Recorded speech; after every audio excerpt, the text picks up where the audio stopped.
Work hard, sleep well, and eat and sleep plenty. These words will echo throughout history forever. They're from a fictional character called Master Roshi from a television called Dragon Ball.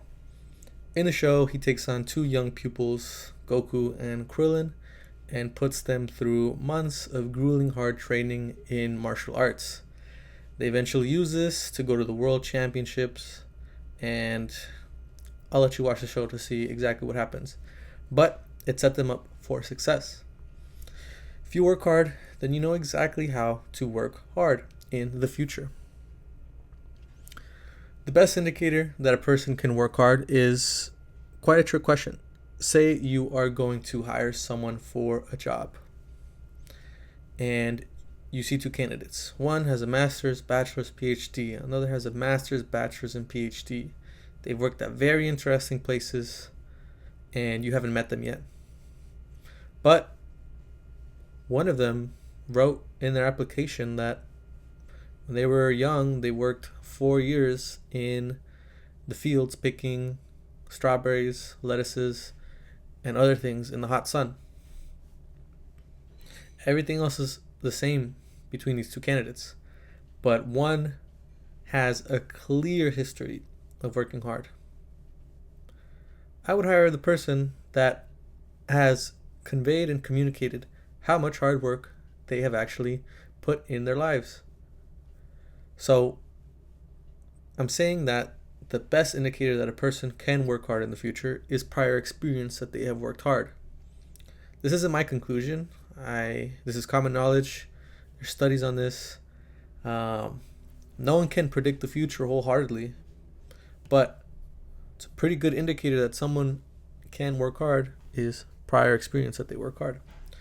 Why? This is because if you have a challenge in front of you, whether it's given to you or it's self-imposed, you have to complete a job. How do you do it? You dissect it, you get things done, you do one step and then another, and then you get it done. Prior experience of dissecting a problem is super important because it lends to everything you can do in the future. I'm going to give you an example. Say you are in school and the teacher says, we're done with our chemistry experiment. Can anyone help me clean the lab? You should raise your hand and say, I would like to clean the lab, because it's an opportunity for you to work hard. You should look for opportunities that will help you work hard. Volunteer when you can. Apply to programs when you can.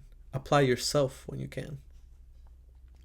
So in this example, the teacher said, who can help me out?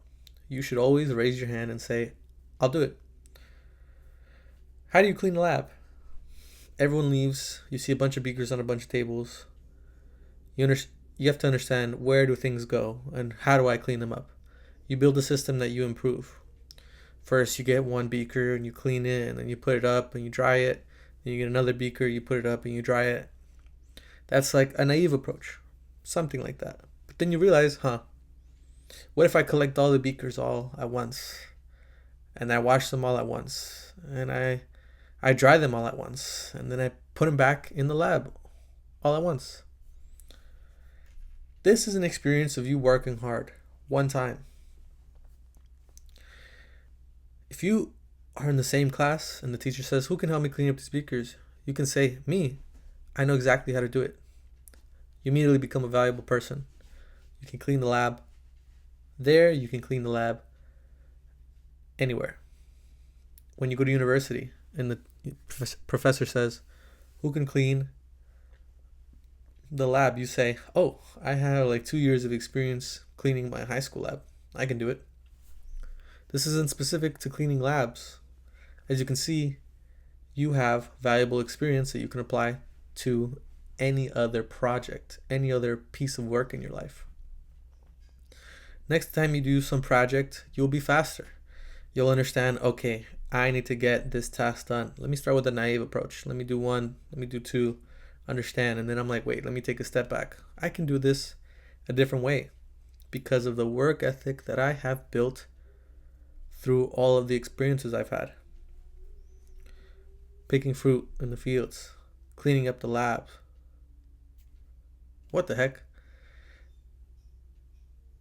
Also, through other experiences like volunteering, experiences writing about yourself for applications. All these experiences where you have to work hard add up. Everything counts. Everything counts. Every positive thing that you've done counts. Every push-up you've done counts. Every glass of water counts in the positive. Everything negative that you've done adds up. If you skip cleaning the lab, if you drink a soda, if you cheat on an exam, everything adds up. And you want more of these good experiences and the least amount possible of these bad experiences. Because every work experience builds you up. Earlier I gave an example of cleaning the lab, but say you want to lend some of this experience to any other experience in life. Say you need to raise $100 million for your startup. First you go to one investor. You say, hey, I need to do this and that. And you realize, okay, yeah, now I know how to clean one beaker. Now I know how to talk to one investor. You go to another investor, pitch the same thing, and then you get better and better and better at your practice at talking to one investor, cleaning one beaker. You realize, okay, I can do this all now pretty fast. Instead of doing one investor, you meet all of them on the same day, on the same week. You decide which investors to keep. You negotiate with all of them at the same time. And you finish the round. It's a pretty high level example, going from cleaning beakers to raising money for a startup. But as you can see, all these experiences add up. If you have a history of experience that required hard work, then you're primed for hard work in the future. And people will recognize that you are a person that is a hard worker.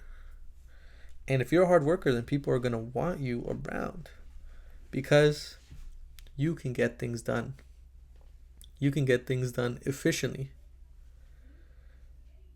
You can be that person that is always going to be remembered as, oh, that's a hard worker. There is no better compliment, no sweeter set of words that I've ever heard than, oh, Moises, he's a hard worker. He gets things done.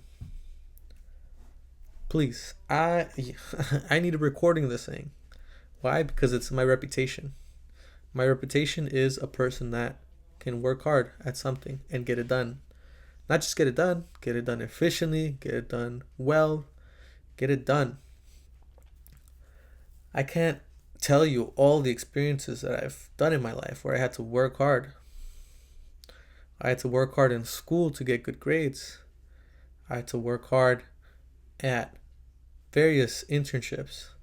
I had to work hard at AP classes. I had to work hard in university. I had to work hard in my teaching experiences. I have to work hard all the time. I work hard currently. Every opportunity I get at work, I work at Instacart.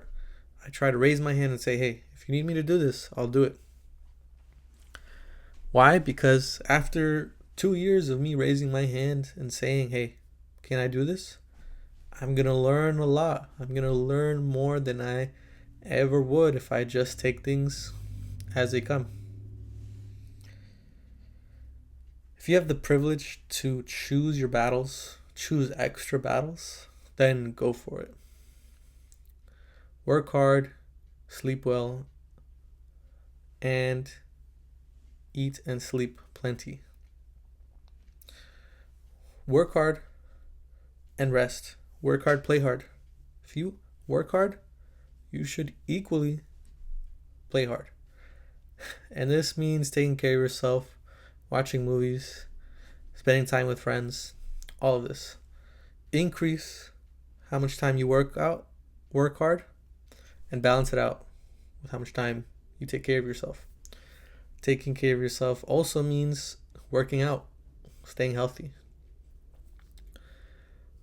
Working hard is very important to me, especially in fitness, because if you work on your body, if you work on yourself, then you will be able to work much harder than anyone else that isn't fit or doesn't take care of themselves, doesn't sleep, doesn't eat well, doesn't do all these things. So work hard and study. Be the person that is always curious, always learning. Oh, Moises, he likes to learn. It's a pretty good reputation to have. This is from a friend of mine that I met recently. His name is Jesus Villarreal. He was a director at IBM and got a lot of stuff done. He said, do the work that they ask you at work. Do the tickets that they ask you at work. Do it well, but then do other things. I also heard this from a coworker, Chow. He said, I would work 9 to 5, and then after 5, I would go and learn. I would talk to employees that were on a different time zone and learn more about the systems. And, you have work and you have all this other time to get better. There's no better time to work hard than your free time. Find opportunities to work hard. If you go to the gym, that's a pretty huge step. After work, you go work out, you take care of yourself, and you have energy to work even harder at work. There's all these things that complement in life. When you work out, you complement when you work your job. When you worked hard when you were younger, it complements the experiences you have now. Everything's connected. But it requires your drive and initiative to go out there and say, I am looking for opportunities to work hard and work on myself.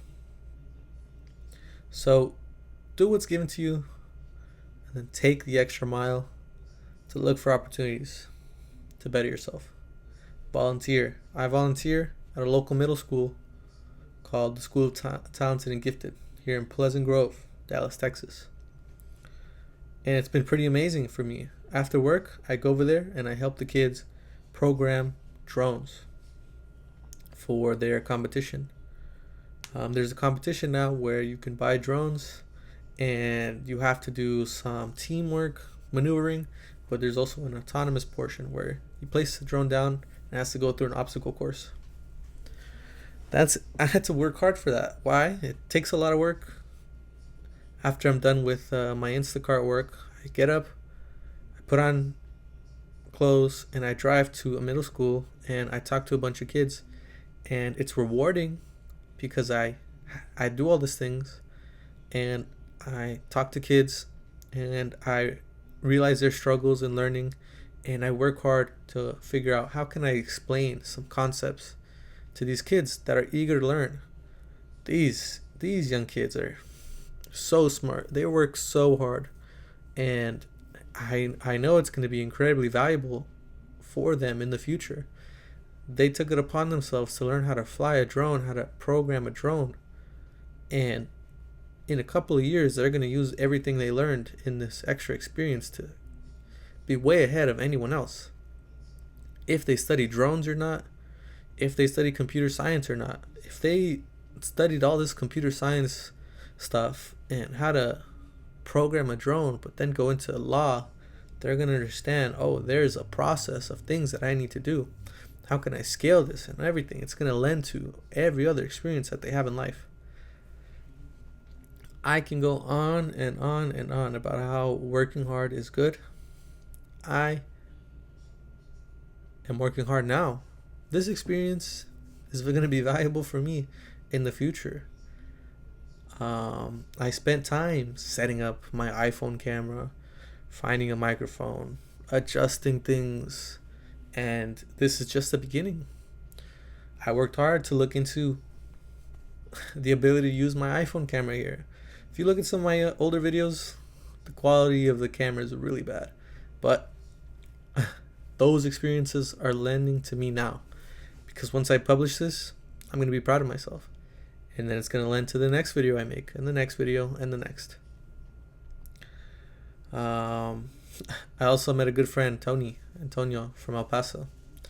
He is a retired engineer and is incredible. But I gave an analogy that once you topple one domino, the next domino falls, and they all fall.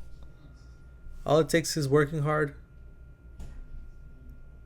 as with the first domino, and someone else is going to recognize, oh, I need this person, next domino.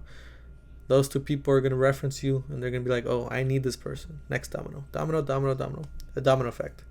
So take it upon yourself to go work hard.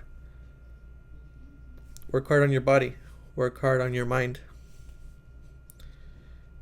As Master Roshi said it best, work hard, study well, and eat and sleep plenty. Thank you for your time. Ciao.